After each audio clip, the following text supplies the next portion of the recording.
I'm doing a podcast, Dizzy.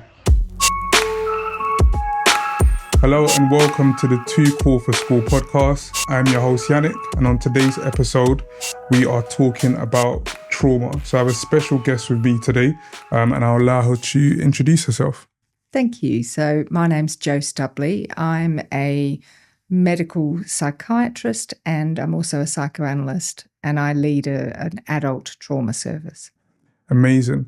So, Jo, when we're talking about, trauma, I'm thinking about my sort of own experiences or what I perceive, trauma to be. And, on the media or, in books, etc., we understand trauma to be this sort of major event that is experienced at war, or it's a horrific event that, impacts an individual who may have, experienced something traumatic. From your experience, what is trauma? What is the definition of trauma for those who don't know, or for those who have an idea but maybe not a clear concept of what trauma may be? It sort of feels to me like this is one of the hardest questions in some ways, and I think you've already highlighted a little bit of why that is. We all probably have a slightly different idea of what trauma is depending on our own experiences. And in the past, as you say, people often used to think about war or those really big sort of awful public things that would happen, terrorist attacks and those kinds of things. And it's only in more recent years that we've started to recognise that there's also the more personal and everyday, but just as awful kinds of traumas that can happen to children and adults. And I guess in terms of what do we mean by trauma, I think that one of the big definitions that I really like is from a woman called Judith Herman, who is an American trauma expert. And she talks about trauma as being made of two components. The first is disempowerment. So it's an experience of being helpless and overwhelmed, and our usual defences and ways of managing get knocked out. Then the second thing she brings up is that it's about disconnection from others, that in the moment of the trauma we end up feeling alone, and that often afterwards it makes it much harder for us to connect with other people. So I wonder whether that's a good place for us to start, but I suspect we might talk a little bit more about what this thing is.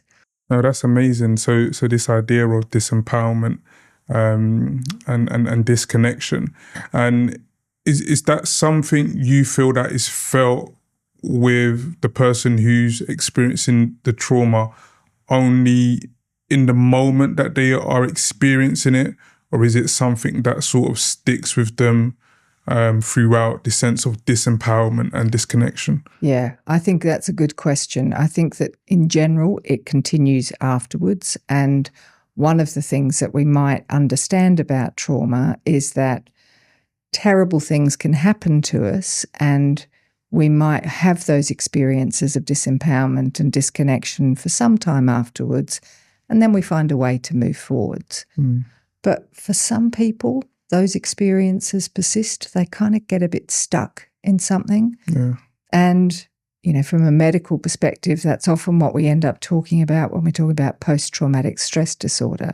Something gets stuck. And when I was doing, some research around trauma, not only for this podcast, but, for my general work as well, I saw a lot of narrative around this idea of little t and big T, so little trauma and big trauma.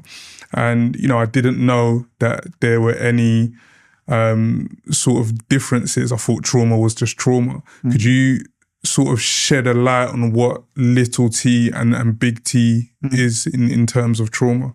Yeah, I think it's a really useful way of thinking about the different types. And it was sort of what I was touching on earlier, that some people can have those great big traumas that any of us would say, well, that's a terrible traumatic thing that's happened.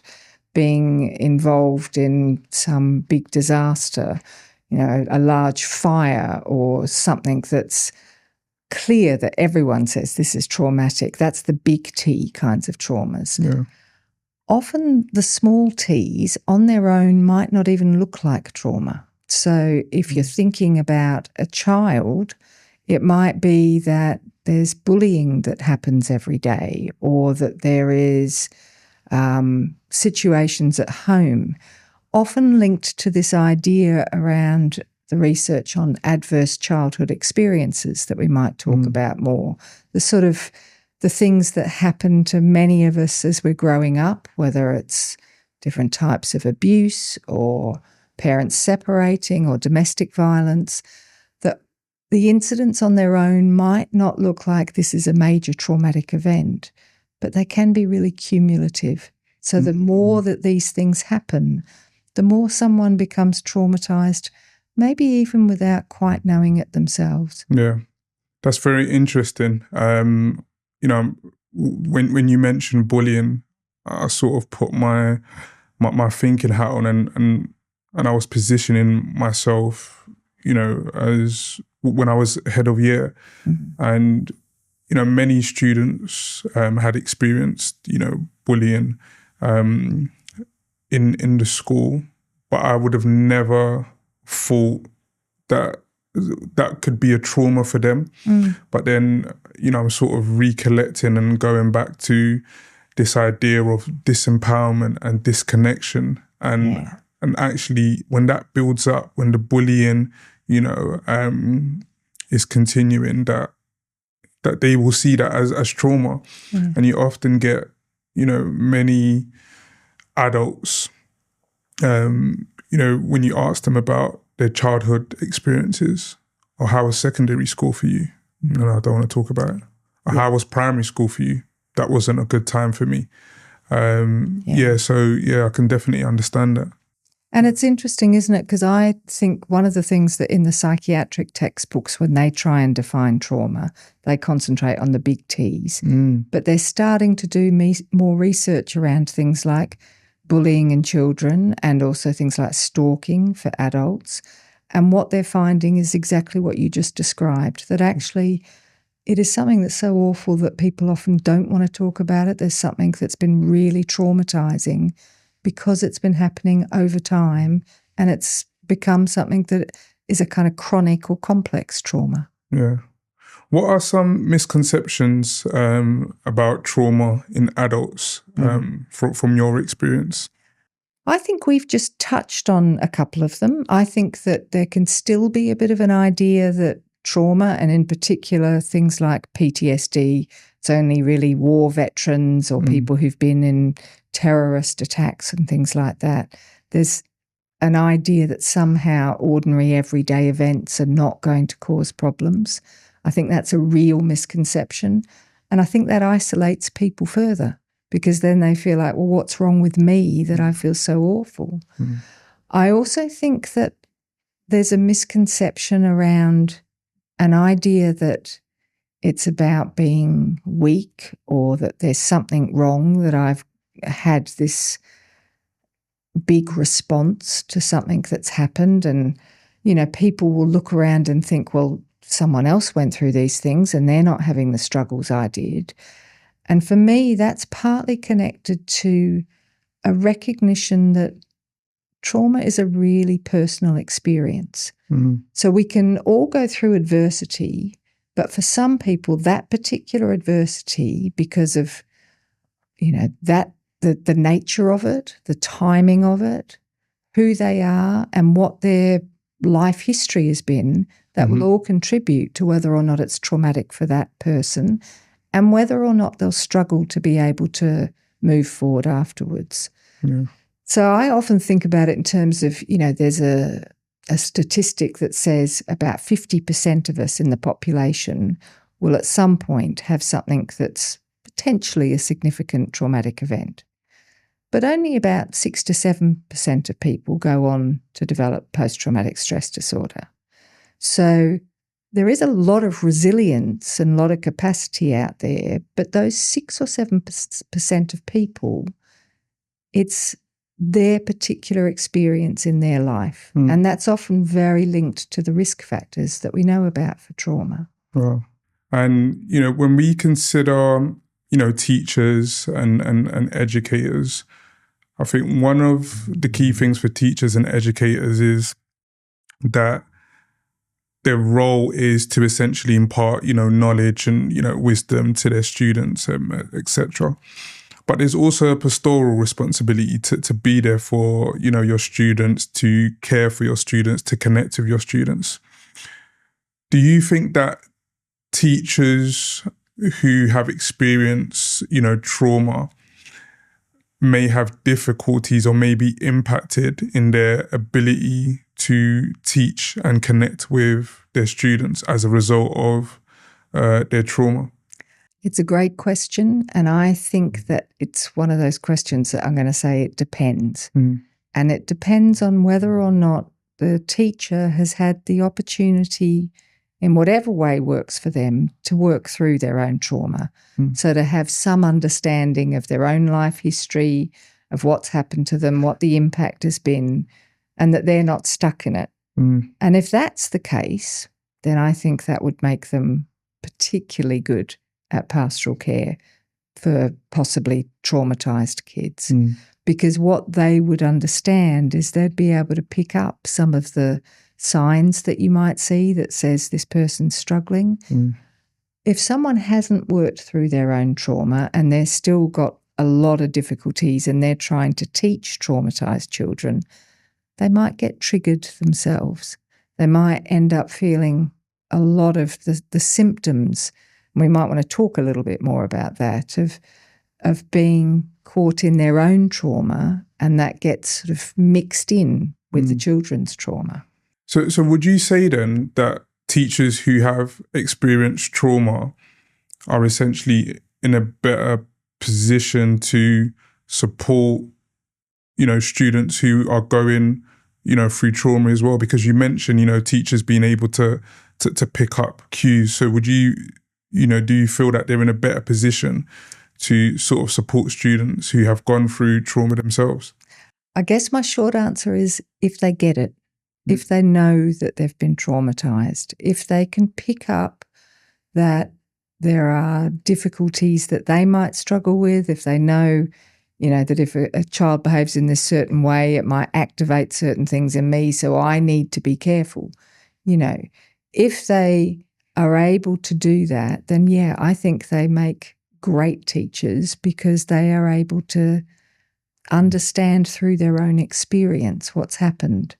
But I also think there's something about there has to be a space even for those teachers who get it to be able to talk about what they're seeing, because they're probably going to end up having a lot of emotional responses stirred up in themselves by working with traumatised children.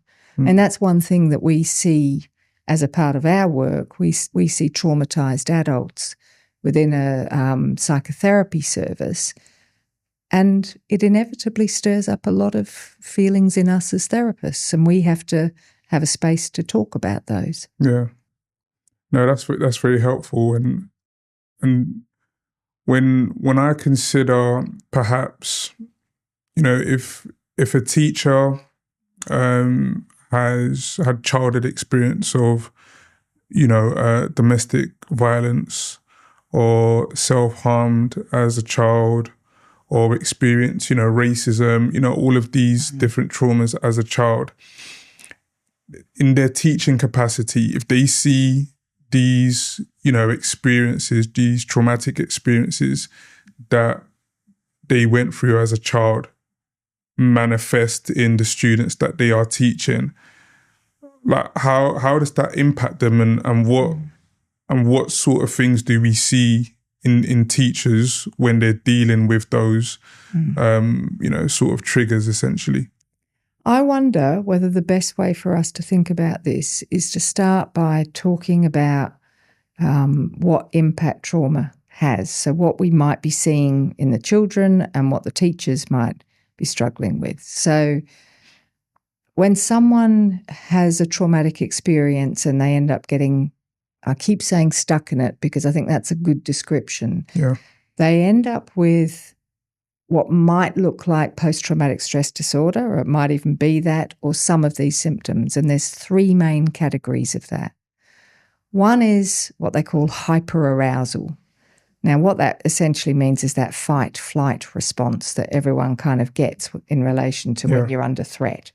So these will often be, for the kids, the sorts of kids that are getting set off all the time. They can't sit still very easily. They can't concentrate. They might be responding in more of a fight kind of way. You know, they will get really stirred up by things and might get very angry very quickly. Yeah. That's the sort of fight-flight bit of the hyperarousal. The second bit is that people get what we call the reliving experiences of trauma. And these are ways in which trauma memories get laid down differently. So usually when we have an experience, we put it into our story of our lives and we can access that memory when we want to, and then we can put it away. Yeah. Trauma memories get laid down differently, and if they don't get processed, they stay in this same kind of way where they can get triggered by certain things that are connected to the original trauma. Might be a word, might be a colour, might be a sound, often a smell, maybe a particular feeling or setting. Yeah. And when that's triggered, they can feel like they're back in the trauma. This is what we mean by a flashback. It's like it's happening again now. Wow. And when that happens, they don't really have much control over it. And they might just sort of look like they're no longer really paying attention, or they might be looking really distressed. Sometimes they have all of the bodily experiences of what happened in the original trauma. They might get horrible images in their minds. So when you got those first two, of the hyperarousal and the reliving, the third one makes sense that people avoid. They will avoid by often, these might be the kids who just don't turn up. Yeah. That's also linked to the flight bit of the fight-flight response. But they also often avoid by shutting down. They're just not there. They're emotionally quite numb. And that might come out just in terms of not really feeling like you can make contact with them. They're not really properly present. They don't look like they're making much contact with the other children in the class. So if teachers are picking up on those sorts of things, then they're probably going to be able to think there's something that's going on with this. Yeah. But if they've got their own traumas, they might be getting triggered and activated themselves unless they know already what activates and triggers them and can do the work to help calm themselves. Yeah. So that's a rather long-winded answer, but I hope that's very helps. Interesting. And when you speak about trauma memory, because I've had this discussion with people time and time again,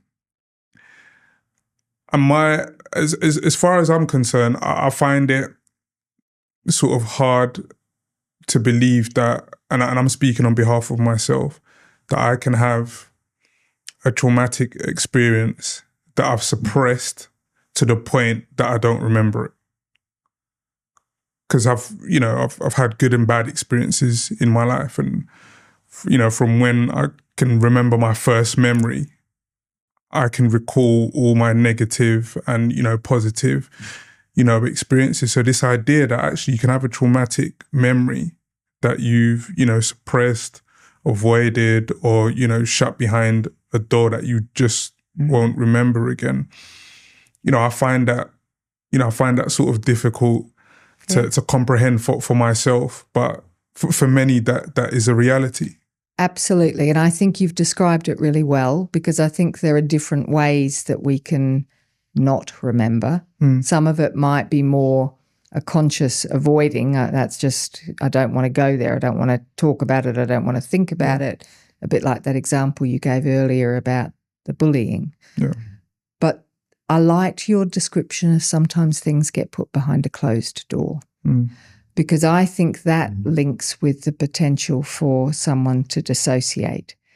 And if you think about it, have you ever had a journey where you're sort of preoccupied with something and you get home and think, I don't remember any of that journey, because you've been so caught up in your thoughts that you haven't really noticed that you've been getting on doing these things. that's a mild form of dissociation. But when people have experienced a traumatic event and they've gone into the freeze state, so that's after the fight-flight, and then their body is switching off all of that getting ready for action that fight-flight is about, and instead is starting to go into freeze, which is a way that the body shuts down to protect from a lot of danger and potential damage. There is a way that the mind finds that so unbearable that it does this thing called dissociation, which is like the escape when there's no escape.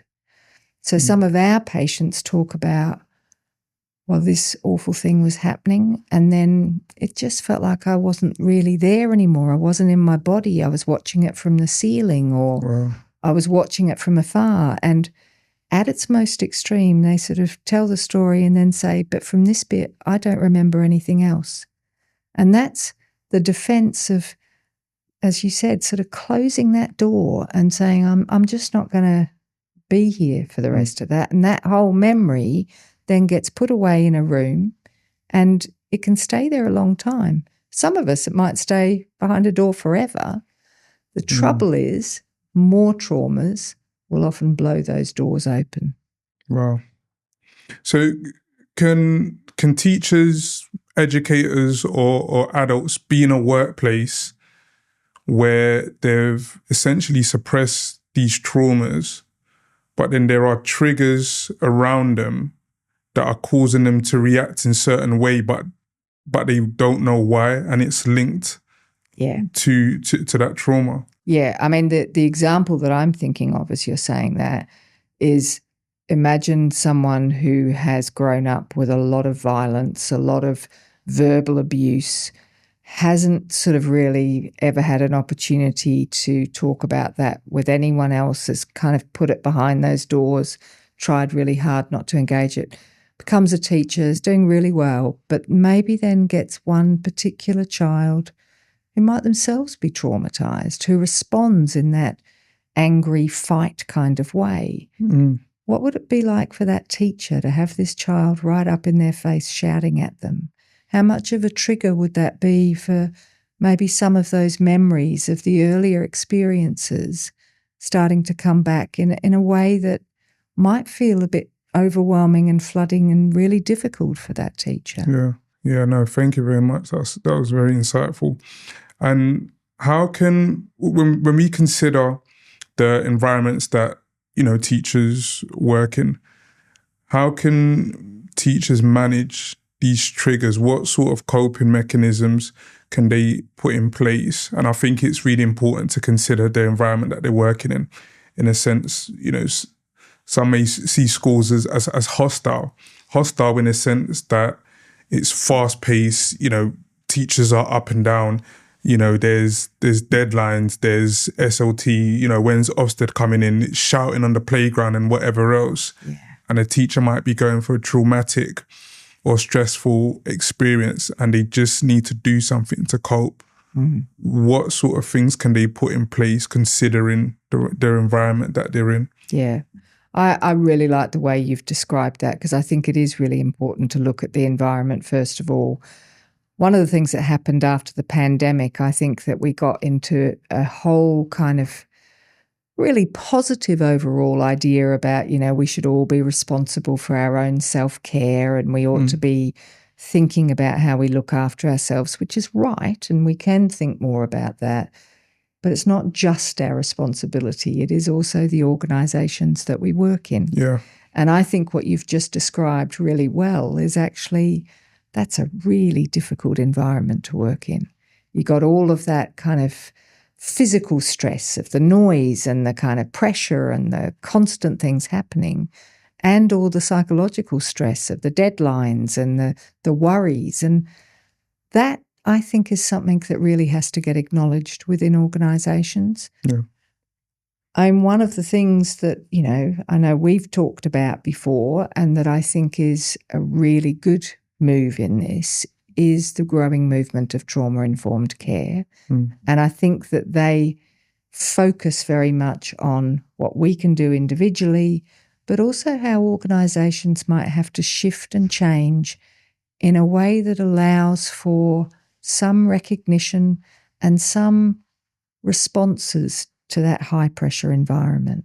Yeah, I think definitely, onus and responsibility needs to go to, the organisation leads, the senior leadership team, the head teachers, in terms of what provisions are they putting in place to ensure that, their teachers and their staff have that space for self-care, essentially. If we consider, teachers, support staff and educators within the classroom, what advice would you give to teachers who are maybe, struggling to, manage the classroom due to maybe experiences of, trauma or related stress? And if we think, for example, the example that you gave previously of a teacher who may have experienced, a lot of verbal abuse growing up, and now they're in a classroom of students who are just sort of hurling, verbal abuse. What advice can you give them in terms of managing the classroom, considering the trauma that they've been through? I guess in some ways I think you're probably much better at the advice on managing the classroom, but I can talk about managing themselves, because I think there's something, first of all, in that example about having to listen in to yourself, first of all, for that teacher, what's going on in their body when this is happening. They probably start to notice that they're getting really tense and anxious and maybe wanting to hit out. Once you start noticing the things that are going on, then I would say the next really big piece of advice I would give is talk to someone. Well, don't try and just keep going with it, but find someone, whether it's a trusted colleague or someone more senior in the school or a good friend, someone who you feel is safe enough that you can trust them to say, this is really hard, something's going on, I need to be able to think about this. And I think that's part of what I meant when I was saying about organisations need to think about how we create more spaces to make that possible. So, in my organisation, I think there's something about, we often struggle with having enough of those informal spaces, when you're all making a cup of tea together and you might just say, for us, we often say, well, that was just a really difficult session. And a teacher might be saying, I just had a really difficult class then. Yeah. And those sorts of connections, I think, are the first step really in self-care. Yeah. And, it can become more formal of having things like reflective practice groups where people actually are encouraged with support from an external person to be able to talk about these sorts of things. But there's also something really simple that I think that we can all sort of do and notice, which is if you're talking about the fight, flight, freeze response, when you start to notice that you're getting really anxious or that your muscles are tensing or that you're finding something really difficult, we've got this amazing thing built in where we can switch off that part of our nervous system, the sympathetic nervous system, just by slowing our breathing down.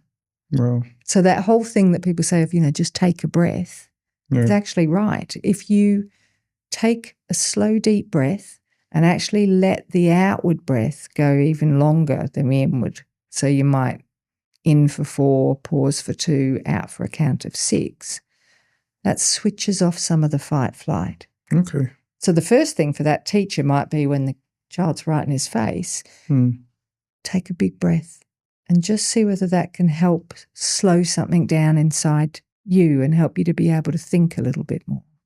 No, that's amazing. And I really want to touch, on this point when you mentioned about, just simply talking to others. And, that's one of the reasons why, we've got this platform, because I think, there is definitely power in storytelling.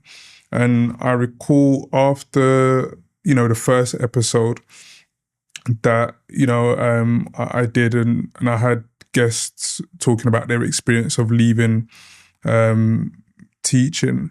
I had a colleague of mine who's an educator at another school, and she's been there, 10 years, and she reflected on one of the points that the guests made about mental health, and she said, and my colleague said to me, I thought it was just me. I thought it was just me that was, going through that, because no one is having these conversations. And she's been in her role 10 years. And I thought to myself, 10 years.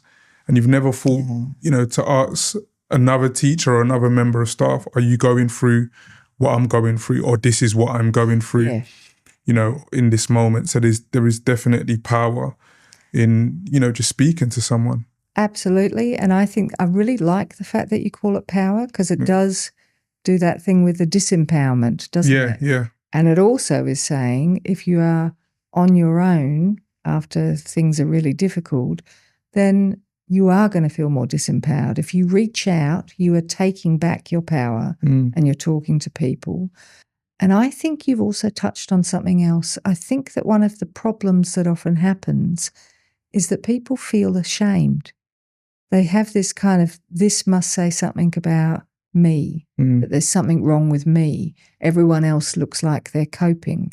And that's one of the things that I think we have to really challenge. And I think these kinds of podcasts are absolutely the way to do that, to get it out there and be having the conversations of, we're all struggling. This is not an easy world to be living in right now. And I think that perspective is important too, because we talked about the individual, the classroom and the school and the kind of organisation of the school. But we've got to think this country's struggling. The world is in a pretty bad state with a lot of trauma going on right now. And that's impacting on all of us. Yeah. Can teaching be a trauma? I'm thinking about, the explanation you gave earlier about the little traumas, the little T's, and all of these possible associated traumas that come with teaching. The environment, the low pay, the deadlines, the workload. Can teaching be considered a trauma? I have no doubt, and I want to add in a couple of other things to kind of expand on that, because again, I think this was work that came out of the pandemic when they were looking at people who were working on the front line, and I think teaching is very much on the front line. Yeah. There are two concepts that I find really useful that are linked to people being more at risk of being traumatised. One is the idea of moral injury. They first described this when they were talking about soldiers who either had to engage with or witnessed things that went against their ethical or moral code. And I think in really underfunded systems and systems that are struggling, a lot of frontline professionals end up feeling morally injured, that this is not how I want to do things, this doesn't feel ethically right. And this is an ordinary human response, but it puts people more at risk of being traumatised. So that's one bit. And the other big bit that they found in research during the pandemic for frontline health staff is what they called institutional betrayal, of feeling that in trying to do your job as well as you can, that you get let down by the people who are in charge. Wow. At whatever level you're talking about. But those experiences, either of moral injury or institutional betrayal, can leave people feeling really vulnerable, and I think at times leaves them feeling traumatised in a way that, if something happened in the classroom and those things weren't present, they'd probably be able to manage it. Yeah. No, thank you. That was very insightful. Institutional betrayal. I'm going to go research that as soon as we leave here. When we think about, the narratives around, trauma, how it's expressed and how it's treated within, different communities and different societies, in what way does sort of cultural background influence, people's perceptions and experiences of trauma? I think it's really important that we recognise that people's different cultural experiences, genders, sexuality, all the different kind of areas that we might say are a part of intersectionality can have a profound experience on how different people will experience and then respond to trauma. And from our perspective in the work that we do, we're often trying to think about that in relation to how it might be impacting in terms of the disempowerment.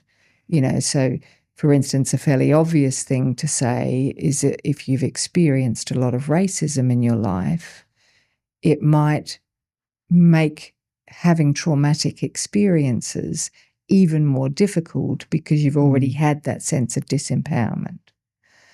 So I think it might make you respond to things in different ways, and those things need to be thought about on an individual basis. But I also think there can be things culturally, like there are a number of different cultures that would see talking outside the immediate family about anything that's happened to you or your responses to it, your feelings about it, might be seen even to the extreme of being a betrayal of the family. Yeah. And that has a big impact then, What do you do if the trauma feels like it's within the family, but to go outside of it would be almost like turning your back on the family? Yeah. And so those sorts of things I think need to be thought about very carefully, and we need to find ways that address those cultural issues. Yeah. No, thank you for sharing. And, earlier you mentioned this, this idea of trauma-informed care. And I know that I believe it was last year, the government and the YEF, so the Youth Endowment Fund, plumped a lot of money into trauma-informed research. So for those who don't, understand, what is trauma-informed practice that's being rolled out, I think, amongst, many schools, and how does that benefit schools having a trauma-informed approach?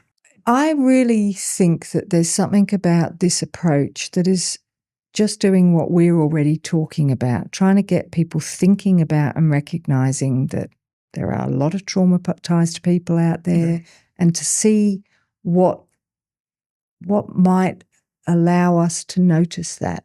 So there are 4 R's that trauma-informed care suggests that we need to think about, and they are realise, recognise, respond, and resist re-traumatisation. Now, the realise bit is part of what I think you're doing, which is getting people to see that there is a lot of trauma out there. We know that from the adverse childhood experiences research, where they took 10 common adverse childhood experiences, so childhood physical abuse, sexual abuse, emotional abuse, domestic violence, parents who had substance misuse problems, those kinds of things. Yeah. And most of us have had at least one, but the more you have, the more likely you are to have difficulties. So knowing that trauma is common and it's out there, knowing the kinds of things that you need to recognise. So there's the second R, and we've been talking about that in terms of the ways in which people might present with trauma. The third R is responding appropriately. And again, that's been part of the conversation we've been having. How do we, if someone is, looking like they're in a hyper-aroused state, it's not great to make them feel even worse by telling them off or telling them they've got to sit down, but trying and find a way to respond that helps to contain them and helps them feel calmer, which might be as simple as talking in a ordinary and sort of gentle and calming way. Yeah. And then the fourth R is that we want to make sure that we don't make things worse. Yeah. And starting with that feels really important. And then trauma-informed care sort of spans out to just make us really think about how do we work alongside people.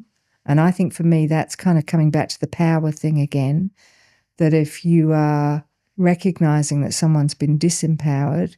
You don't want to be coming at them from a hierarchical perspective. Yeah. You want to get alongside them and say, how can we do this together? So collaboration and mutual work and helping people to feel that you are responding to them from the appropriate kind of place in terms of their cultural and religious backgrounds, those kinds of things. Yeah.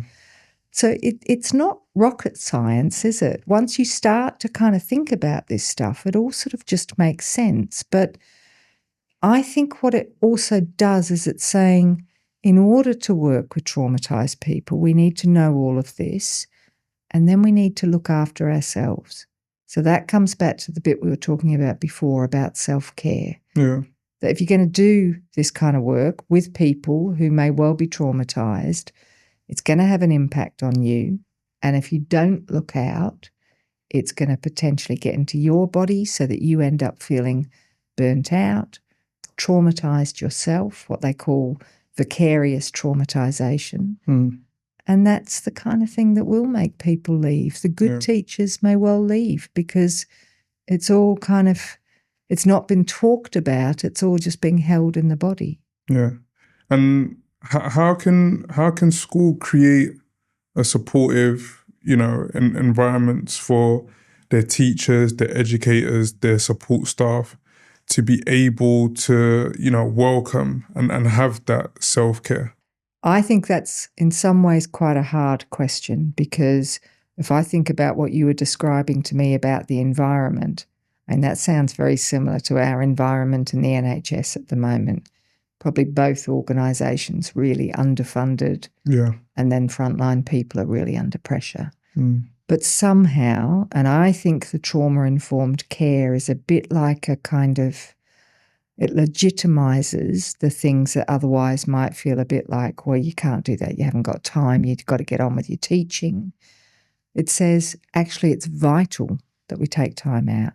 It's really vital that we look after each other, that we create spaces to talk to each other about the work and what's going on so that we can help the traumatized, students or patients for us.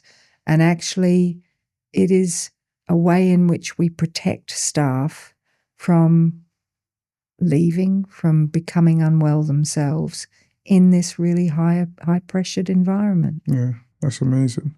And the final question before we finish off, if there's any way that you would want to change how trauma is seen in society, what would that look like? It's a great question. And I suppose what I would want to say is to see trauma as something more ordinary that we could all end up having to deal with. Yeah. And that maybe if we can all get a lot better at noticing what we're feeling and then connecting with each other and talking about what we're feeling, we might all manage trauma as a society much more. Yeah. That's amazing. Thank you very much. Thank you again for joining the podcast. And this episode for me was very insightful, and I'm sure our viewers will feel the same.